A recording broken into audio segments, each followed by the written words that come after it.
Bonjour à toutes et à tous. Merci vraiment pour cette invitation. Je vais donc vous présenter rapidement le programme de notre organisation, l'association La Voûte Nubienne. On est une ONG française. On opère depuis près de 25 ans en Afrique de l'Ouest. Et le problème qu'on adresse, en particulier, c'est le fait que 80% de la population sahélienne vit aujourd'hui sous des toitures de tôle, sous les températures les plus chaudes du monde. Et donc là, la photo que j'ai mise, c'est des maisons avec des murs en terre et des toitures de tôle. Et donc, notre mission, c'est la diffusion à grande échelle d'une technique d'éco-construction alternative qui s'appelle la voûte nubienne, qui est une technique ancestrale et donc qui fait écho avec la dernière citation mentionnée par Zineb. C'est une technique qui date d'il y a 3500 ans, qui vient de Haute-Nubie, qui originellement n'était pas connue dans les régions d'Afrique de l'Ouest. Et là, sur cette photo, vous voyez encore les voûtes debout du grenier du Ramesséum, qui date d'il y a plus de 3000 ans. Donc, on construit des maisons 100% en terre. Là, vous voyez donc la construction de la toiture voûtée, montée en briques de terre crue. Donc, on remplace ces fameuses toitures de tôle. C'est des constructions d'une toiture sans coffrage, construction sans bois, sans ciment, sans acier, sans matériaux de construction d'importation qui ont une forte empreinte CO2, essentiellement pour le gros œuvre, de la terre qui est disponible localement. Et donc, on est sur des briques d'adobe, des briques de terre crue. Donc là, vous voyez la voûte à l'intérieur de la maison et puis un exemple de maison en voûte nubienne. Là, je crois que c'est au Mali, dans une zone rurale. Donc, c'est un concept qui s'applique tout autant pour un usage privé en milieu rural que pour un usage communautaire, pour des salles de classe, des centres de santé, des bâtiments agricoles, des bâtiments administratifs, qu'on peut aussi tout à fait appliquer en zone urbaine, et puis pour des bâtiments aussi également plus conséquents, comme ici la Maison des Yvelines dans le nord du Sénégal. Le principal bénéfice pour une famille qui vit dans une maison en voûte nubienne ou des personnes qui travaillent dans des bâtiments en voûte nubienne, c'est le gain en confort thermique. Là, je vous ai mis un petit relevé de température qui est issu d'une étude que vous retrouverez sur notre site internet. Donc, c'est un relevé qui a été fait au Sénégal sur quelques mois. Donc, en bas, vous avez les différentes heures de la journée. Donc là, c'est la température extérieure qui monte jusqu'à 44 degrés quasiment. Ça, c'est la température à l'intérieur d'une maison avec des murs en terre et une toiture de tôle, comme on a vu au début. Il fait plus chaud à l'intérieur qu'à l'extérieur. Température en bleu d'une maison ciment, mur de ciment, toiture de tôle. En jaune, mur de terre, toiture de paille, et la température en vert à l'intérieur d'une maison en voûte nubienne. Donc, vous voyez, sur la période d'entre 1h du matin et 10h du matin, il fait plus chaud à l'intérieur de la voûte nubienne qui écrète les températures, mais du coup, toutes les maisons ont un toit terrasse et les familles dorment sur les toits terrasses. Mais aux heures les plus chaudes de la journée, on peut avoir jusqu'à un différentiel de 10 degrés. Notre objectif, j'ai dit en préambule, et vraiment c'est ce qui me tient le plus à cœur, c'est la diffusion à grande échelle. On a d'abord travaillé sur la simplification et la standardisation de cette technique ancestrale. Donc là, je vous illustre ce propos avec quelques images du manuel du maçon nubien que vous trouverez également sur notre site, qui est également en open source.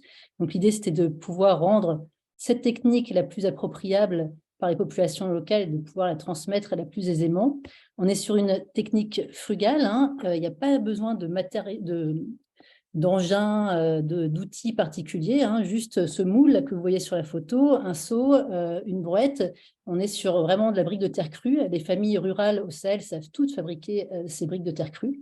Et donc, c'est parce que c'est une technique qui est frugale, accessible, que c'est possible de la diffuser à grande échelle. Et pour réussir ce pari de la diffusion à grande échelle, on a choisi l'approche par le marché. C'est-à-dire qu'on ne construit pas des maisons, on construit tout un secteur économique qui permettent la construction d'un nombre croissant de maisons en voûte nubienne. Donc, bien évidemment, d'abord, on soutient l'offre. Ça veut dire qu'on soutient l'émergence d'une filière. On va former les différents corps de métier de la maçonnerie en voûte nubienne, les apprentis, les maçons, les artisans maçons, les techniciens, sensibiliser les architectes, etc. C'est des formations pour les maçons qui sont duales, sur chantier pour l'essentiel, mais aussi en académie, en classe, des formations qui sont inclusives. Il n'y a pas de bagage scolaire qui est requis pour pouvoir accéder à ces formations. La plupart des maçons, en tout cas une bonne partie, ne savent parfois ni lire ni écrire. Les formations sont adaptées dans ce sens, elles sont rémunérées et elles sont in situ, c'est-à-dire qu'elles sont délivrées dans les villages où les maçons sont recrutés, sont mobilisés. Ce n'est pas besoin de se déplacer dans une grande ville.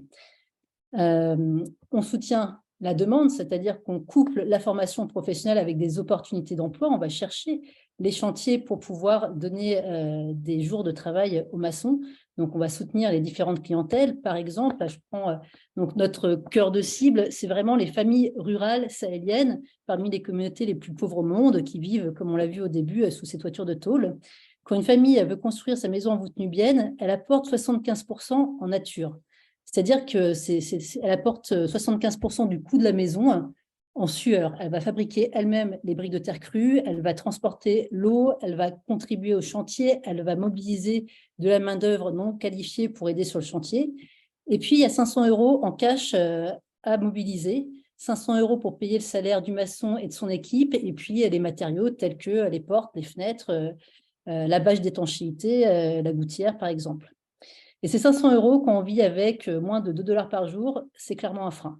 Donc, depuis quelques années, ce qu'on fait pour pouvoir développer le marché, pour pouvoir l'accélérer, on distribue des incitations financières, donc une partie de cette somme en cash, environ 75%, et ensuite la famille est capable d'aller mobiliser les 100 autres euros qui manquent.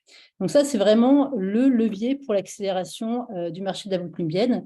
C'est des incitations qu'on trouve tout à fait légitimes, puisque déjà on a les mêmes en France, dans nos pays. Quand on veut refaire la rénovation thermique de nos bâtiments, on est aidé par des aides d'État et on est incité à le faire.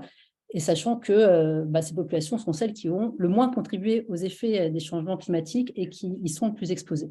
Et elles sont vertueuses puisqu'elles donnent du boulot pour les maçons et elles contribuent donc au développement de cette filière. Et puis, bien sûr, on soutient tout un environnement d'affaires favorable au développement du marché à différents niveaux. Je ne rentre pas dans les détails. On intervient sur le Burkina Faso, le Mali, le nord du Bénin et le nord du Ghana. On a des perspectives pour aller sur d'autres pays. Voilà, ça dépend des financements qu'on sera à même de trouver. Et si je vous donne quelques chiffres pour vraiment illustrer la croissance de ce marché de la voûte nubienne et donc, cette diffusion à grande échelle, dont on est aux prémices et il y a encore tout à faire. Au début du programme, on permettait la construction de 10 maisons sur une année et on faisait travailler 10 maçons. Et puis sur la dernière saison, en 2022, le programme AVN et ses partenaires ont permis la construction de plus de 1000 maisons, donc 1000 maisons sur une année, et ont permis à plus de 1300 apprentis maçons, artisans maçons de travailler. Pour conclure, vraiment tout l'enjeu à nos yeux, c'est pas seulement, alors là on est sur non seulement un matériau local qui est la terre, mais aussi sur une technique de construction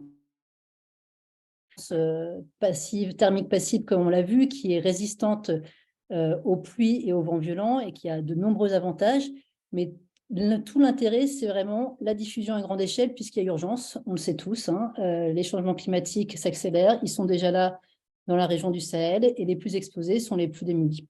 Donc la diffusion à grande échelle de cette solution d'adaptation, mais qui est aussi une solution d'atténuation, je ne l'ai pas précisé, je le dis en une phrase, une maison de 25 mètres carrés, ce sont 20 tonnes de CO2 évitées et zéro arbre coupé, bien évidemment, et qui contribue à un développement économique rural, puisqu'on parle non seulement de construction d'un habitat adapté et d'amélioration des conditions de vie et donc de santé, mais aussi de formation professionnelle, d'emploi, de revenus et de renforcement des économies locales.